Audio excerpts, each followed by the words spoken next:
حج۔ سیدنا یعلا رضی اللہ عنہ نے کہا کہ ایک شخص نبی کریم صلی اللہ علیہ وسلم کے پاس آیا اور آپ صلی اللہ علیہ وسلم جرانمی تھے اور وہ ایک جبہ پہنے ہوئے تھا اور اس پر کچھ خوشبو لگی ہوئی تھی، یا کہا کہ کچھ اثر زردی کا تھا، اور اس نے عرض کیا کہ آپ صلی اللہ علیہ وسلم مجھے عمرے میں کیا حکم فرماتے ہیں؟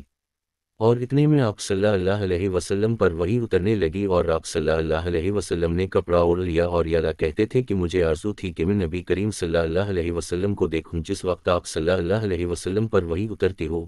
پھر کہا سیدنا عمر رضی اللہ عنہما نے کہ کیا تم چاہتے ہو کہ دیکھو نبی کریم صلی اللہ علیہ وسلم کو اور آپ صلی اللہ علیہ وسلم پر وحی اترتی ہو؟ پھر سیدنا عمر بن خطاب رضی اللہ عنہ نے کپڑے کا کونا اٹھا دیا اور میں نے آپ صلی اللہ علیہ وسلم کو دیکھا کہ آپ ہانتے اور خراٹے لیتے تھے۔